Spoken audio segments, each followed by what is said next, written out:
Hello dear students, मैं हूं अमित पारिक। एक बार फिर से आप सभी लोगों का अपने अपने यूट्यूब चैनल पर स्वागत है। प्रीवियस वीडियो में हम बात कर रहे थे स्पेक्ट्रम की। स्पेक्ट्रम के कुछ जो नॉलेज जो थी वो हम लोगों ने ले ली थी। आज हम बात करने वाले हैं बच्चों हाइड्रोजन स्पेक्ट्रम की, कि हाइड्रोजन जो एटम जो है ये किस तरीके से हाइड्रोजन स्पेक्ट्रम देता है। तो देखिए इसके बारे में हम बात करने वाले हैं। क्या है ये? देखो, when electric current passed throughout hydrogen gas, hydrogen molecules existed and dissociated from hydrogen atom of higher energy which emit electromagnetic radiations of different frequency spectrum line. These are analysis by spectroscopy. देखिए बच्चों क्या है, मैं यहाँ पर आपको समझा देता हूँ कि जैसे मान लीजिए हमारे पास में एक ये ग्लास ट्यूब है। क्या है बच्चों? ये ग्लास ट्यूब है। इस ग्लास ट्यूब में हम लोगों ने क्या किया है कि हाइड्रोजन गैस क्या की है, हम लोगों ने इसमें फिल की है। ठीक है, और हाइड्रोजन गैस फिल करके करके इससे पहले हम लोगों ने इसमें इलेक्ट्रोड्स लगाए हैं, और इलेक्ट्रोड्स जो हैं वो लगाने के बाद में हम क्या करते हैं, इस पर हायर एनर्जी का जो करंट जो होता है वो क्या किया जाता है, फ्लो किया जाता है।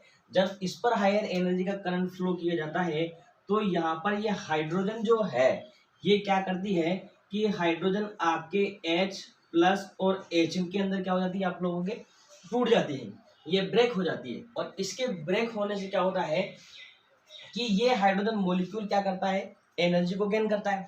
अब एनर्जी गेन करने के रीजन से इसके बाद में क्या होता है कि एमिट्स इलेक्ट्रोमैग्नेटिक रेडिएशन। ये हाइड्रोजन जो है ये क्या करते हैं कि इलेक्ट्रोमैग्नेटिक रेडिएशंस जो हैं वो क्या करते हैं, एमिट करते हैं, वहां से रेडिएशंस छोड़ते हैं। और जो ये रेडिएशंस छोड़ते हैं तो यहाँ से ये रेडिएशंस जो है हमें एक लाइन स्पेक्ट्रम देती है बच्चों। क्या देती है? लाइन स्पेक्ट्रम देती है। जो हम लोगों ने कल पढ़ा था कि एक वाइट लाइट को जब हम किसी प्रिज्म में से क्या करते हैं, गुजारा जाता है। ये देखिए यहाँ पर कि जैसे ये प्रिज्म है, इस प्रिज्म में से हम क्या डाल रहे थे, वाइट लाइट डाल रहे थे। वाइट लाइट डालने के बाद में यहाँ पर हमें डिफरेंट डिफरेंट टाइप के जो कलर्स जो थे, VIB, GYOR, विबजोर जो है आप लोगों का वो मिल रहा था। इसके अंदर रेड कलर था, वॉयलेट कलर भी था, ऑरेंज कलर भी था, ग्रीन कलर भी था, येलो कलर भी था। तो ऐसे जो कलर्स जो हैं स्प्लिट होना, ये डिफरेंट डिफरेंट लेयर्स में इनका स्प्लिट होना, वही आपके लाइन स्पेक्ट्रम होता है बच्चों। क्या होता है? Line spectrum. तो ये लाइन स्पेक्ट्रम देता है, और इसको जो इस लाइन स्पेक्ट्रम जो है ये हम एनालिसिस करते हैं स्पेक्ट्रोस्कोपी से। किससे एनालिसिस करते हैं बच्चों? स्पेक्ट्रोस्कोपी से ही इसे देखा जाता है। हम हमारी आंखों से इसे नहीं देख सकते हैं, एनालिसिस हम उससे ही करते हैं। वैसे तो आपको बोलोगे कि सर जो अपना रेनबो जो है वो तो अपने वैसे ही दिखाई देता है, वो अलग बात है। किसी एटम मॉलिक्यूल का क्या नाम स्पेक्ट्रा लेना वो अलग बात है, जिसे NMR और IR स्पेक्ट्रा भी अपन इसे कह सकते हैं। NMR भी हम ले सकते हैं, IR भी ले सकते हैं। इनके लिए बहुत बड़ी मशीन्स होती है जो अलग तरीके से काम करती है, उनका स्पेक्ट्रोस्कोपी से अपन इसको कर सकते हैं। आगे देखिएगा कि इसके अंदर फॉलोइंग सीरीज है।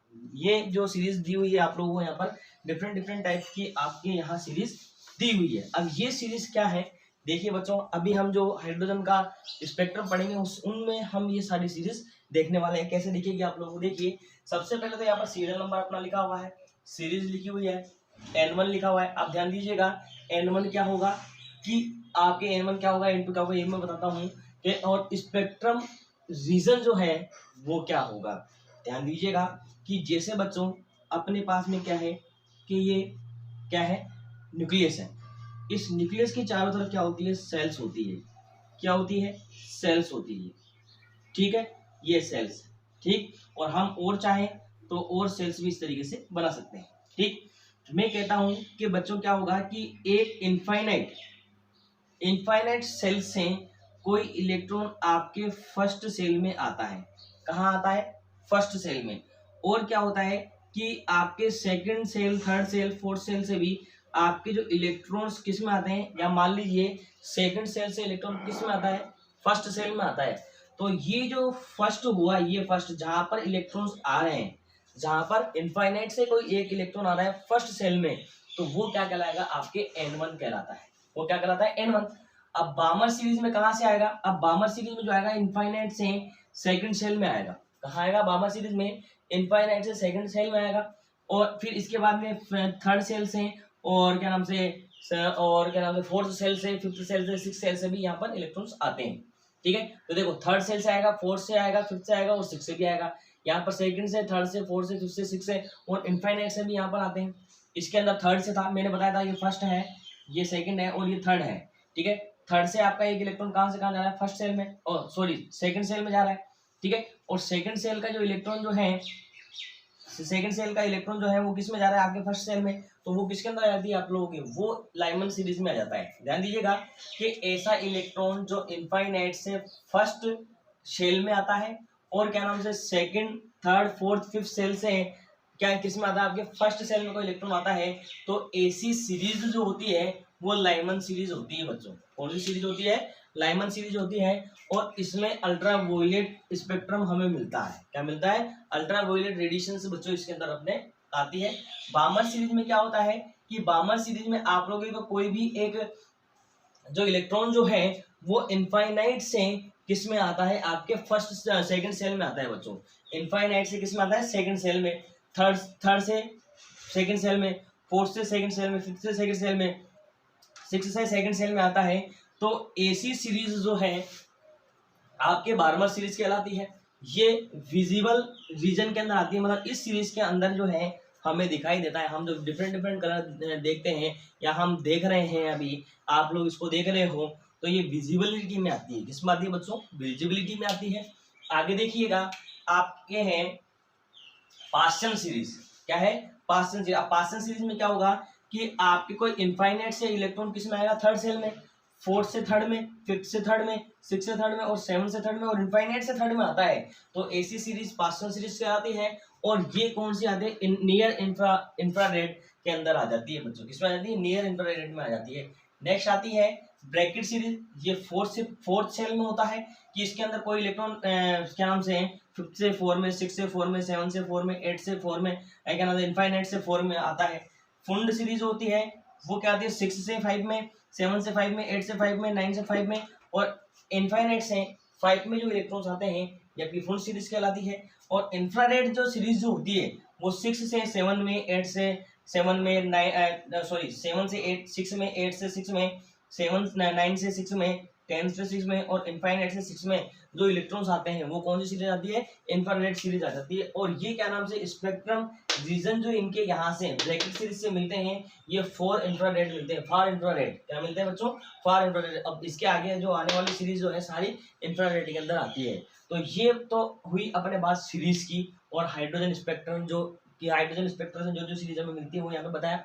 अब मैं आगे बताने वाला हूँ आप लोगों को कि हाइड्रोजन की जो लाइंस स्पेक्ट्रम मिलता है वो किस तरीके से मिलता है। ध्यान दीजिएगा बच्चों, आगे जो मैं डायग्राम अभी बनाने वाला हूँ उसमें मैं क्या करने वाला हूँ कि जैसे बेटा ये न्यूक्लियस वगैरह जो है इनको तो मैं यहाँ से हटा दे दूंगा, क्या कर दूंगा, इनको हटा दूंगा। ये देखिए, ये इस तरीके से आप लोगों का ये जो डायग्राम जो है, ये डायग्राम जो है, ये वाला डायग्राम, इस तरीके का डायग्राम अपने को दिखने वाला है। इन डायग्राम्स को हम ऐसे इन लाइन से भी क्या कर सकते हैं बच्चों, डिनोट करते हैं। इनका ध्यान दीजिएगा, ठीक है। आप लोग इसका स्क्रीनशॉट ले लीजिए फटाफट से। नेक्स्ट देखिए स्टूडेंट्स, अपने पास में है ये मैंने यहाँ पर आपके हाइड्रोजन स्पेक्ट्रम लाइंस मैंने बनाई है। देखिए क्या है इसमें, मैंने आपको कहा था कि यहाँ आपका न्यूक्लियस है, न्यूक्लियस के बाद में ये जो लाइंस जो दिख रही है बच्चों, ये आपको लाइंस दिख रही है, ये सभी क्या है, सेल्स को डिनोट करती है। ध्यान दीजिएगा, इन्हें हम या तो गोले के अंदर, सर्कल के अंदर बनाए तो ठीक, या हम इन्हें इस तरीके से बनाए तो भी ठीक, कोई दिक्कत वाली बात नहीं है। तो ध्यान दीजिएगा, जो फर्स्ट लाइन जो दिख रही है आप लोगों के N1 फर्स्ट सेल है, सेकंड लाइन जो दिख रही है आप लोगों के सेकंड सेल है, ये थर्ड सेल है, ये फोर्थ सेल है, फिफ्थ, सिक्स, सेवन और ये इनफाइनाइट सेल्स हमारे यहाँ पर होती है। क्योंकि एक बड़ा सर्कल बनाने में थोड़ा सा क्या होती है, दिक्कत होती है ना, तो इसलिए हम क्या करते हैं, इनको लाइंस में बनाते हैं। क्या बनाते हैं, हम लाइंस में बनाते हैं ताकि हमारे को बहुत सारी लाइंस एक जगह ही मिल जाए, ठीक है। अब देखिए, और जो यहाँ से ऊपर नीचे से हम ऊपर जाते हैं तो आपको पता है कि जो एनर्जी लेवल जो होता है वो क्या होता है बेटा जी, बढ़ता है। इस चीज़ का आप लोगों को ध्यान रखना है। अभी मैंने जस्ट आप लोगों को एक यहाँ पर जो थी एक मैंने आपको सारणी बताई थी, उसके अंदर आप लोगों को बताया था मैंने कि जब कोई इलेक्ट्रॉन जो है वो सेकंड सेल से फर्स्ट सेल में आता है, थर्ड से फर्स्ट में, फोर्थ से फर्स्ट में, सिक्स से फर्स्ट में और इनफाइनाइट से फर्स्ट में आता है, तो ऐसी सीरीज जो हमें मिलती है वो कौन सी मिलती है, लाइमन सीरीज मिलती है। ध्यान दीजिएगा बच्चों कि लाइमन सीरीज के लिए N1 जो होगा वो 1 होता है। क्या होता है, N1 जो होता है वो 1 होता है और N2 जो होता है वो 2, 3, 4, 5 और 6 और सो ऑन इनफाइनाइट जो भी है वो हमें मिलते हैं। ठीक है, नेक्स्ट हमारे पास में आती है बार्मर सीरीज। कौन सी आती है? बार्मर सीरीज आती है। इसके अंदर क्या होता है कि आपके थर्ड सेल से सेकंड सेल में, ये थर्ड सेल है, इसमें से सेकंड सेल में कोई इलेक्ट्रॉन आता है, फोर्थ से सेकंड में, फिफ्थ से सेकंड में, सिक्स से सेकंड में, सेवन से सेकंड में और इनफाइनाइट से सेकंड में आते हैं। तो ये सीरीज आपकी क्या कहलाती है? बार्मर सीरीज कहलाती है और ये विजिबल होती है बच्चों। इसी सीरीज के अंदर हम लोग देखते हैं। तो क्या होता है इसमें आपको red, orange, violet, green, blue, indigo और red, orange, yellow, green, blue, indigo और वॉयलेट कलर आप लोगों को मिलता है। इस चीज का आप लोगों को पता होगा। ठीक है, तो हम लोग इस सीरीज के अंदर ही देखते हैं। आपके Lyman series ultra violet series आती है। तो अल्ट्रा वॉयलेट सीरीज क्या होती है बच्चों? सोनोग्राफी जो होती है उसके अंदर ये काम में अपने ली जाती है कि हमारे अंदर शरीर के अंदर क्या चल रहा है, हमारे किस पार्ट्स में कोई गड़बड़ी तो नहीं है, कोई दिक्कत तो नहीं है। तो हम यहाँ से क्या करते हैं, सोनोग्राफी भी इस सीरीज के अंदर आती है। ठीक है, नेक्स्ट आती है आपके जब इलेक्ट्रॉन कोई थर्ड फोर्थ सेल से थर्ड सेल में आता है और इनफाइनाइट से थर्ड सेल में आता है, तो हम उसे क्या कहते हैं? पास्टन सीरीज कहते हैं बच्चों। क्या कहते हैं उसको? पास्टन सीरीज कहते हैं। और ये पास्टन सीरीज जो है नियर इंफ्रारेड के पास में आती है, मतलब इंफ्रारेड के पास में आती है तो इसको नियर इंफ्रारेड कहते हैं। इसके बाद में ब्रैकेट और फुल्ड सीरीज जो है, जो ब्रैकेट सीरीज में एन फिफ्थ से एन फोर्थ में इलेक्ट्रॉन आता है और इनफाइनाइट से एन फोर में इलेक्ट्रॉन आता है। बार्मर सीरीज जो है इसमें देखिएगा एन सिक्स से एन फाइव में इलेक्ट्रॉन आ रहा है और क्या नाम से इनफाइनाइट से क्या नाम से आपके इसमें एन फाइव में आ रहा है। तो इसको फुल सीरीज कहते हैं। और ये सभी क्या होती है बच्चों? ये सभी इंफ्रारेड होती है। कैसी होती है? इंफ्रारेड सीरीज होती है। सारी जितनी पास्टन के बाद में जितनी भी आ गई ये सभी इंफ्रारेड सीरीज होती है। अब ध्यान दीजिएगा बच्चों कि इस सभी एक्सपेरिमेंट को देखते हुए अपने बहुत जो साइंटिस्ट थे इन्होंने 1885 के अंदर क्या नाम से अपने विजिबल जो सीरीज जो है, क्या है? विजिबल सीरीज जो है, इसके लिए इसका क्या नाम से वी बार निकालने के लिए एक फॉर्मूला दिया था। वो फॉर्मूला है 1096667 मल्टीप्लाई ब्रैकेट 1/2 माइनस 1/n/2 यहाँ पर इन्होंने दिया था। ये पावर बच्चों यहाँ पर मैं लगा देता हूँ। ठीक है, अब ध्यान दीजिएगा ये 2 दिया हुआ है, ये क्या दिया हुआ है? यहाँ पर ये n दिया हुआ है बच्चों। क्या दिया हुआ है? मैंने बताया था n दिया हुआ है, n1 बताया मैंने, n दिया हुआ है। तो ये n जो है वो क्या है? 2 दिया हुआ है। कैसे दिया हुआ है? ध्यान दीजिएगा कि आपकी जो क्या नाम से बार्मर सीरीज जो है विजिबल सीरीज में आती है। तो क्या होगा? 2 दिया हुआ है। क्यों दिया हुआ है? क्योंकि यहाँ पर क्या है बच्चों कि इसमें जो थर्ड सेल से सेकंड सेल में इलेक्ट्रॉन आते हैं। ध्यान दीजिएगा इनफाइनाइट से भी आपके जो इलेक्ट्रॉन आ रहे हैं वो कौन सी सेल में आते हैं? सेकंड सेल में ही आ रहे हैं। तो इसे हम बार्मर सीरीज कहते हैं। तो इसलिए n इक्वल टू अपन ने यहाँ पर क्या रखा है? 2 हमने रखा है। और n जो है आपका n का मतलब 3 4 5 6 7 कहाँ से इलेक्ट्रॉन आ रहा है वो हम लोग यहाँ पर रखते हैं। इससे हमारे को वी बार मिलता है बच्चों। क्या मिलता है? वी बार। तो इसे क्या कहते हैं? वेव नंबर कहते हैं अपन। क्या कहते हैं इसको? वी बार को अपन वेव नंबर कहते हैं। तो वेव नंबर इससे हम निकाल सकते हैं। ठीक है, तो ये तो इन्होंने बताया था सिर्फ बार्मर सीरीज के लिए। बट क्या हुए कि जो जोहन रिडबर्ग थे बच्चों, तो जोहन रिडबर्ग ने क्या किया कि उन्होंने सारी सीरीज के लिए ही एक फॉर्मूला दे दिया था। क्या दे दिया था? सारी सीरीज के लिए ही एक फॉर्मूला उन्होंने दिया था। क्या फॉर्मूला दिया था? उन्होंने कहा कि साहब अगर इन्होंने यहाँ पर 2 रखा है तो ये तो सिर्फ किसके लिए हो गई? ये तो सिर्फ बार्मर सीरीज के लिए हो गई। तो मैं क्या करता हूँ यहाँ पर n1 रख देता हूँ और यहाँ क्या रख देता हूँ? n2 रख देता हूँ और इसकी पावर लगा देता हूँ। तो n1 और n2 के लिए देखो क्या हो गया? n1 के लिए तो क्या हो गया आपके यहाँ पर 1 हो गया और n2 के लिए क्या हो गया था? 2 और n3 के लिए क्या हो गया था? 3। तो यहाँ से इस तरीके से हम 1 1 2 3 इस तरीके से हम लगा सकते हैं। ठीक है, और सेंटीमीटर -1 के ये इसमें यूनिट होगी। ठीक है, और ध्यान दीजिएगा बच्चों रिडबर्ग जो है इन्होंने अपना एक कांस्टेंट दिया था जिसे अपन क्या कहते हैं? RH कहते हैं बच्चों। क्या कहते हैं अपन इस कांस्टेंट को? RH कांस्टेंट कहते हैं। और इसकी जो वैल्यू जो होती है वो होती है 109667 होती है और इसे हम रिडबर्ग कांस्टेंट कहते हैं बच्चों। क्या कहते हैं? हम इसे रिडबर्ग कांस्टेंट कहते हैं। तो ये था आप लोगों के लिए जो था हाइड्रोजन स्पेक्ट्रम की बात हम लोगों ने की है। अब नेक्स्ट जो वीडियो है वो मैं नेक्स्ट टॉपिक की हम बात करेंगे। तब तक के लिए थैंक यू, धन्यवाद। अगर ये वीडियो आपको अच्छा लगा हो तो प्लीज़ इसको लाइक कीजिए बच्चों, इसको सब्सक्राइब कीजिए और अपने दोस्तों के साथ में इसे शेयर करना न भूलिएगा। आप फटाफट से इसका स्क्रीनशॉट ले लीजिए।